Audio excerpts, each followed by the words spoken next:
carry on, guys. And for those of you that came in kind of during the first hour, I'm Phil Fitzsimmons. I'm the newer executive director for CCMF Alberta. Some of you, of course, know me, but for those of you who haven't met me, I took over the role that Beth Barbary had previously. So without further ado, Tanis Moore is a provisional psychologist who runs our counseling program. And also serves on the board of CCMF Alberta. She's pretty dynamic, pretty energetic. She has a young family, and I don't know how she does it all, but it's amazing. She's going to talk a little bit about some of the research she did and the findings around setting the environment for better outcomes for men in the mental health setting. So please, Tanis, thank you, and take it away. All right, thank you. Unfortunately, I don't have a presentation to share as I am notoriously terrible at PowerPoint. So you'll just have to put up with my face as I talk about this. All right, so thank you everyone for coming together for this wonderful International Men's Day Town Hall event. So as Bill said, I am a registered provisional psychologist and a counseling program coordinator for CCMF Alberta. I have dedicated nearly a decade of my life so far to focusing on... I'm closing it. Sorry. Okay, anyway, to focusing on men's issues. Through my work in 211 before becoming a counselor, I became painfully aware of the discrepancy in availability of services targeted to helping men versus women. To this day, for example, on the database that 211 accesses for resources in our province, there is just over 1 page of resources for male victims of domestic abuse, while there are over 4 pages for women. And many of those resources, when searching for men's support, in actuality are targeted at both sexes. Although this was the impetus behind directing my research focus in my master's degree, my interest in men's concerns began a lot earlier than that. I've had friends and family who have experienced high conflict divorces, parental alienation, and false allegations of sexual assault. So many times I didn't know how to help these people in my life. And yet, despite my struggle with finding resources to help men in need, I would so frequently hear these messages that men had all this power and privilege in society and didn't need any extra help. Let me tell you, my experiences have long shown me differently. Thankfully, slowly but surely, research is beginning to catch up to reality, but there is still an uphill battle to be fought.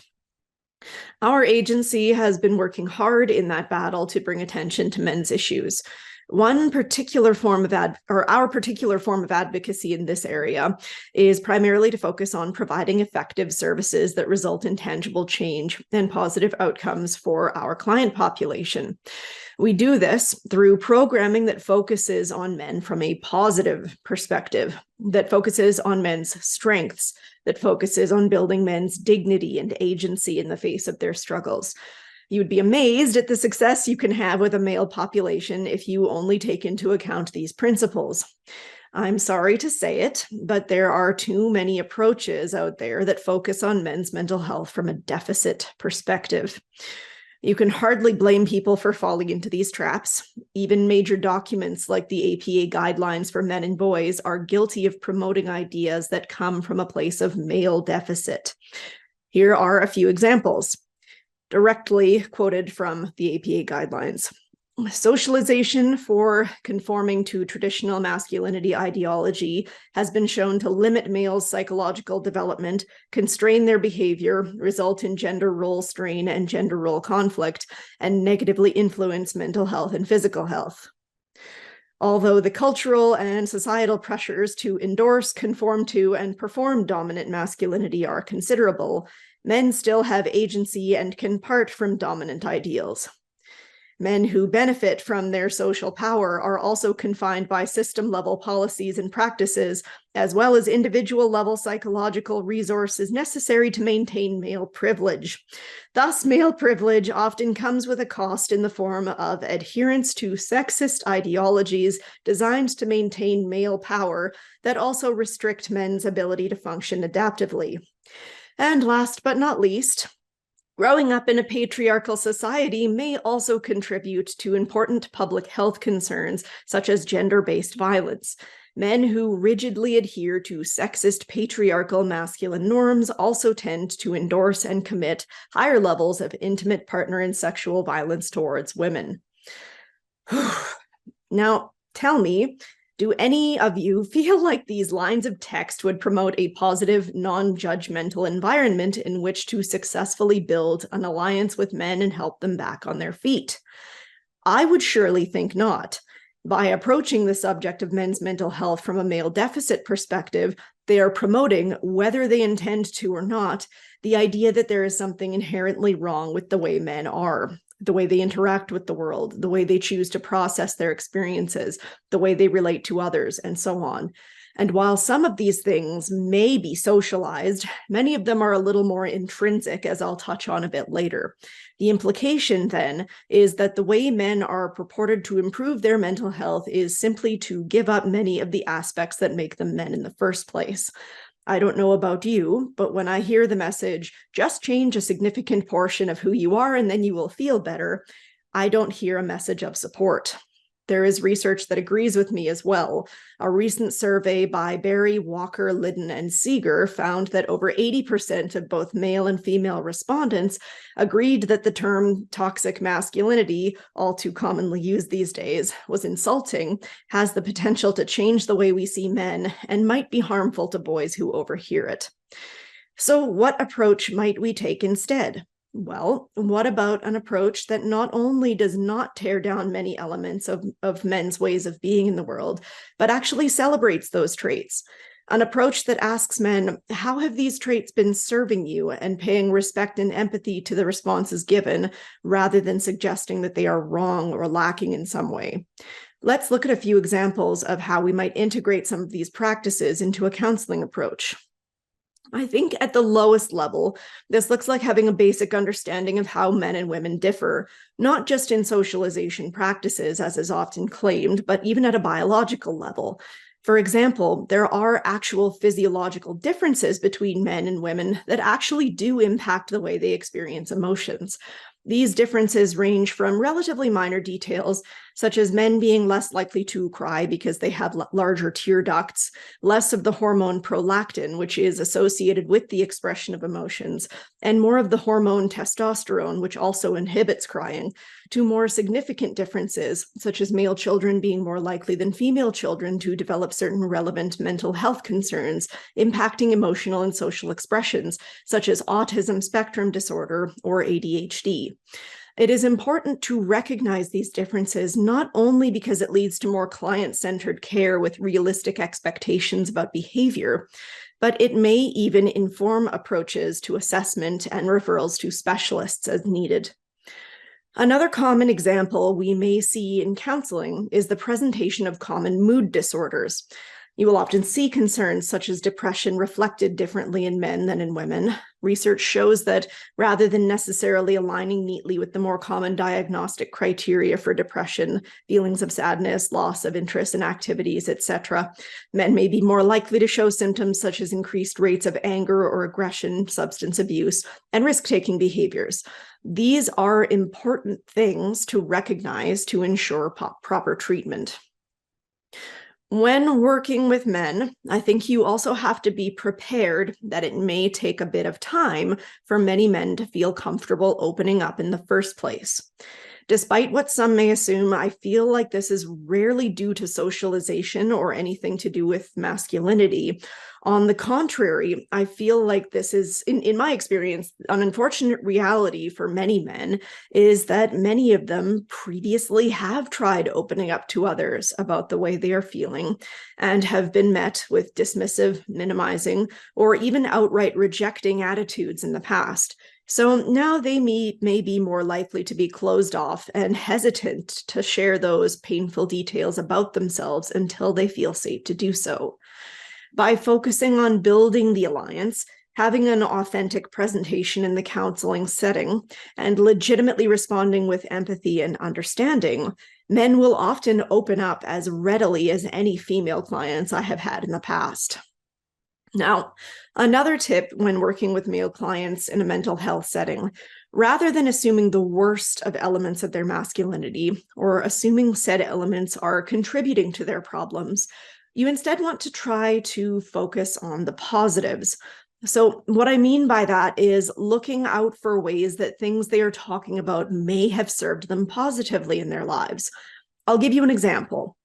If you have a client who talks about his spouse getting on his case for not sharing his emotions with her, that he is uncomfortable with doing so, it may be worth initially exploring with the client how not sharing his emotions may have served him in his life. For example, say he works a stressful job as a surgeon or a police officer where he regularly gets in intense, life-threatening scenarios. Would this client have been better served by being more emotional in these scenarios? Or can we acknowledge that, hey, taking the stoic approach was probably much more adaptive and may even have allowed him to perform better in those scenarios? Taking this kind of approach not only displays empathy and support for the client, but it also demonstrates a deeper understanding that will likely allow your clients to feel more comfortable with you. However, this also gives you a bit of room to then talk to him about how expanding his emotional repertoire when appropriate can help deepen his relationships with others. Now, being careful to avoid stereotyping, the unfortunate reality is that there are some men who do worry that they are displaying weakness by getting help with various things in therapy. Applying the positive, strengths-based approach I've been talking about, there are ways to appeal to masculine norms in a positive way rather than a shaming way. For example, think of the difference in presenting this problem as toxic masculinity means that men are afraid to let down their guard to be able to address their underlying issues, versus men who attend counseling are displaying strength and personal control in trying to get a handle on their depression, anxiety, whatever else they may be dealing with. I say these things not to be insincere or patronizing, but rather to legitimately celebrate the strengths that it takes to face one's problems head on. As much as possible, you want to try to tailor your approach to your client's needs, working with your client's characteristics to help build that rapport with them. For example, there are multiple male clients with whom I've used a lot of gardening metaphors to describe things in their lives. But on the other hand, I have clients who would absolutely be put off by such an approach and who prefer more concrete conversations. Similarly, men are generally more likely to prefer banter in therapy. Research shows that men tend to be more likely to use humor as a means of dealing with and playing off their distress. So allowing for a comfortable and less formal tone in the therapy room can go a long way to building that alliance. One example I find particularly humorous myself. One of my favorite things in therapy is when a client swears and then apologizes for it, and you respond by telling them that they don't have to censor themselves. I find that you can practically see the weight lifting off every time I encounter that situation. In my experience, men often tend to be a bit more solutions-focused rather than feelings-focused. This is, of course, not to say that many men will not benefit from and even happily engage in discussions about their feelings.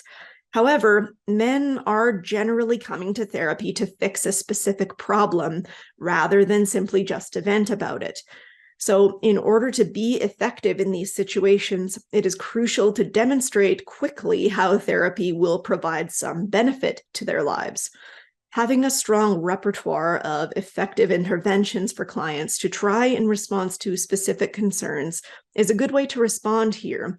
But even more than that, if you can effectively link different themes in a client's life to show how they relate to each other, many clients will derive significant benefit from the insight alone. I often say that therapy is just as much about detective work as it is about interventions. The solution-focused approach is actually one of the reasons why men tend to appreciate group therapy as well, as there is often an emphasis on information sharing between participants, from which they tend to derive a lot of benefit. Furthermore, the group approach to counseling helps men to realize that they are not alone in their experiences. Unfortunately, as previously mentioned, there is often a tendency for society to minimize and dismiss men's concerns, so they often feel that they are not able to share their experiences with others. This often leads to feelings of isolation, and that subsequently leads to feeling that nobody else understands what they are going through. Group therapy is an antidote to this experience, especially in cases where you are dealing with male victims of domestic abuse, who often face multiple extra layers of challenges when it comes to getting help.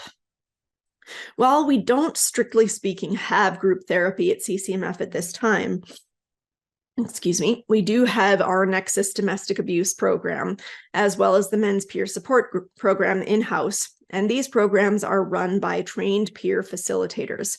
In some ways, this is actually preferable to certain folks who may find the idea of seeing a professional intimidating, or who may appreciate knowing that the facilitators have also gone through similar experiences to them.